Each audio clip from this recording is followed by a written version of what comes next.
Hello everyone, my name is John and this is The Single Truth. The Single Truth is all about getting the word of the one true God out to the world in order to deepen your relationship with Jesus and hopefully change lives along the way.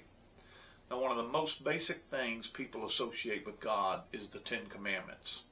Now, the Ten Commandments were given to Moses around the year 1445 BC. So that's almost 3,500 years ago. In old biblical times, they were given to him.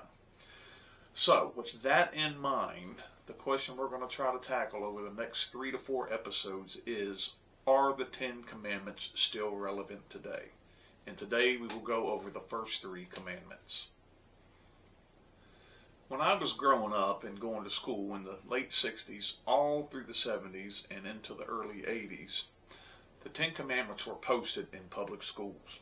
I don't think it was until around the early 80s when the Supreme Court decided that, they don't belong, so they yanked them out. But even before that, and during those times in school, by family and through Sunday school, I was also taught the Ten Commandments. And also, one of my favorite movies is the Ten Commandments with Charlton Heston playing Moses. And until VHS tapes come out, and then later on DVDs, I couldn't wait until Easter when they played that movie on TV. So I had plenty of exposure to the Ten Commandments, and sometimes was even taught, some of those commandments was taught wrong what they meant. So hopefully over the next 3 to 4 episodes, like I said, we're going to tackle all 10. We're going to find out what God really means by those commandments and not what we think they should be. I would imagine some of you as well have had exposure to the Ten Commandments. I think even non-believers probably have had exposure to the Ten Commandments either directly, i.e. through the commandments themselves, or at least indirectly. Things like what's taboo in our society, or at least what used to be taboo in our society, and maybe even through some ethics. They probably know indirectly some of what the Ten Commandments are. Well, it really doesn't matter what we think or if we even think the Ten Commandments are relevant today. It only matters what God thinks about the Ten Commandments and if they are relevant today. So let's turn to His infallible word and see what He says about the Ten Commandments, whether or not they're relevant still today. As I mentioned earlier, the Ten Commandments were given to Moses around 3,500 years ago. Now, the background of that is this. If you'll recall, Israel was held captive for 400 years by the Egyptians. All right, they were in bondage. They were in slavery. So, God delivered Israel out of Egypt through the 10 plagues that He put on Egypt. And then Moses led around 2 million people is the estimation. Moses led these 2 million people, the Israelis, through the desert up to the Red Sea. God split the Red Sea. They passed through on dry ground. Pharaoh's army come in, close the sea upon them, and then at this point, Israel is now camped at the bottom of Mount Sinai, at the base of Mount Sinai, and that's where Moses received the Ten Commandments. And as I said, over the next 3 or 4 episodes, that's going to be the background. Moses is on Mount Sinai, receiving the Ten Commandments from God.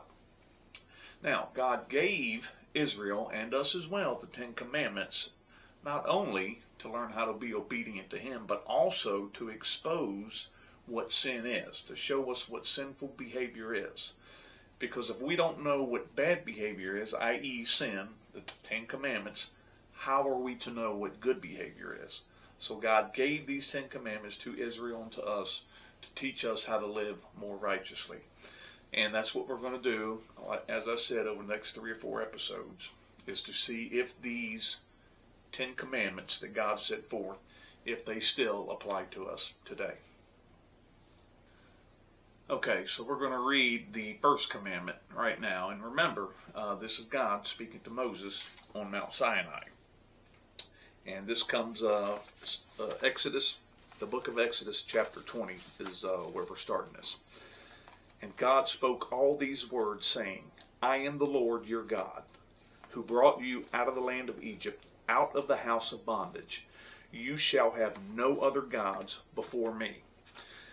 Now God, I believe, made this, put this commandment at number 1 because it is the foundational commandment that all of the others rest upon. Remember, keep in mind, Egypt or Israel just come out of 400 years of bondage in Egypt. And the Egyptians had many gods. Okay, they had a god of fertility, a god of the sun, a god of the moon, god of the rivers, god of agriculture. So they had many, many gods basically for every aspect of life. So what God was telling Israel and us is that there is only one true God, and this God, which is Him, could and would supply all their needs. And the Israelis could see that because they had witnessed the 10 plagues of Egypt, and they had also witnessed every single one of them at this point at the base of Mount Sinai. They crossed the Red Sea. Okay, so they seen the power of God and what He could do. Now, we see that this commandment is repeated in the New Testament. So people that say, well, that's just Old Testament, doesn't apply. So we're going to go through each one of these commandments and see if they are repeated or at least reiterated. The principle, the idea is reiterated in the New Testament. And this particular one is reiterated in the book of Matthew. Now, I said in one of the earlier videos that occasionally, normally I read out of the New King James. Occasionally I would go into the King James Version to go old school. And this is one of those occasions. I'm going to read this passage out of Matthew from the King James Versions because I think the wording is a little bit stronger, and I just like, Jesus' response. So what's going on here is Jesus had just been baptized by John the Baptist, and he has now spent 40 days in the wilderness being tempted. Okay? And this is the third and final time that Satan was tempting Jesus. So that's the background of what we're getting ready to read. And we're in, again, Matthew. This is the King James Version. Matthew 4, verses 8 through 10.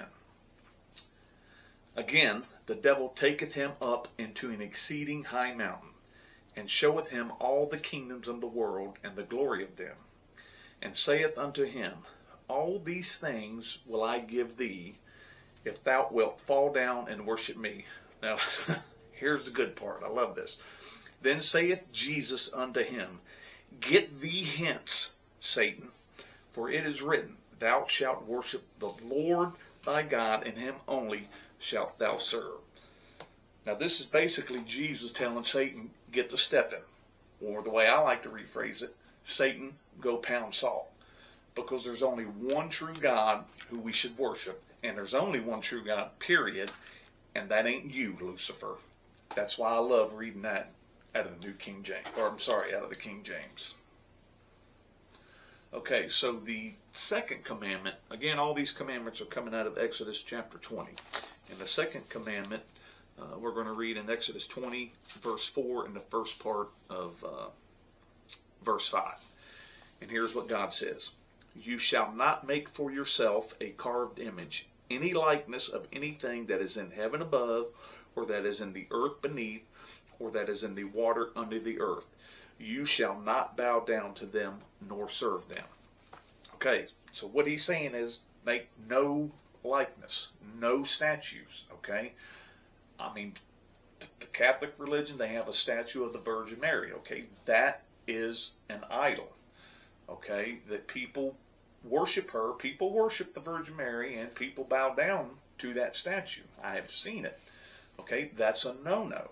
Okay, God is spirit. He is not a person. So there is no adequate way to represent him with any likeness of anything that man can do. There is nothing that we can make or form or build or whatever you want to say that would adequately represent God, because he is spirit and there's no way to do that. Now, this commandment is reiterated in the New Testament as well. And that is in Acts chapter 17, verse 29.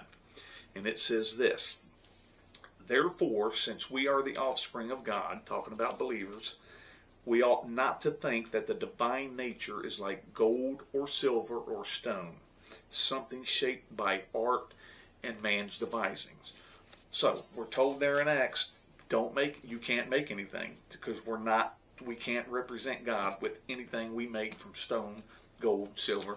And also in the book of 1 John, he says this: keep yourselves from idols. So the second commandment is also reiterated into the New Testament. So that means that commandment still applies today to us. Now, commandment number 3 comes to us from Exodus, and again, chapter 20, and this is verse 7. You shall not take the name of the Lord your God in vain, for the Lord will not hold him guiltless who takes his name in vain. Okay, this doesn't only mean saying the word God and then putting the word damn right behind it. Okay, so GD is not the only way you take the Lord's name in vain. Okay, what it's saying, his name should be respected. Okay, and out of that respect, you utter his name in a respectful and worthy manner of God, who he is. Okay, you don't use his name flippantly. You know, I hear people say Jesus Christ all the time, but not in a respectful manner, more of in a cursing manner. You know, and I'm sure you've heard it on TV, maybe even some of your friends. They'll use Jesus' name not in a respectful manner as it should be said. And this commandment is reiterated in the book of 1 Timothy. Okay, so 1 Timothy chapter 6, verse 1 says this: let as many bondservants as are under the yoke count their own masters worthy of all honor, so that the name of God and his doctrine may not be blasphemed. Okay? God and his name are to be respected for who he is, not used in a cursing or flippant manner. Okay? That's what it means to use his name in vain. Not giving him all the glory and honor that is due him as the creator of the universe and the deity of the universe. So, we went over the first 3 commandments, and all 3 that are in the Old Testament, those same 3 are reiterated in the New Testament. So, how do these first 3 commandments apply to you? Well, here's the not so dirty little secret. Whether you're a believer or non-believer, it doesn't matter. They still apply. Okay, they apply to everybody, whether you know it or not, whether you believe it or not, whether you like it or not, they still apply. Now, as believers, we should strive to keep God's commandments, okay, and don't think of them as rules like you're missing out on something, okay. Take them for what they are. They are guides, wisdom from God, telling us things to keep us out of harm's way, okay. They're not designed to make you miss out on fun. Okay, these are given to us by the Creator, you know, as a guide to life, and following these commandments, again, you're not missing out on anything. You know, you will be blessed more by following them, because there's certain consequences that come with sins that we talked about before. Okay, so you will be blessed more by the one who created the universe and created these commands, and the one who does so much for us. Okay, he's given us these commandments as guides, not as rules to where he's, you know, sucking the fun out of life. So take them for what they are. Wisdom from God to help us maintain a righteous life and to keep us from harm. Okay, so this week we covered the first 3 commandments. Next week I'm going to try and get through commandments 4 through 6. And just as I alluded to, as believers, we should try and obey these commands because God gives them to us for our own good. Now, as a non-believer, you should try to obey these commands, but you're not going to be able to without Jesus in your life. So I would urge you, turn your life over to Jesus, because none of us can keep these commands under our own power. Okay, believers, we need the strength and wisdom from God to be able to obey these commands. As a non-believer, without Jesus in your life, you can't do that under your own power. You're going to fail every time. So as a non-believer, I would urge you, turn your life over to Christ, okay, so you will be blessed through a relationship with him. And he will teach you and guide you things that's for your own good. You know, not, again, as I've mentioned in previous episode, he's not a cosmic killjoy. He does these things to keep us out of harm's way. And in the end, like I said, we're all going to have to give an account for our lives and what we do. So if you obey these commands, you will be blessed through that relationship with Jesus. And again, all commandments apply to all people.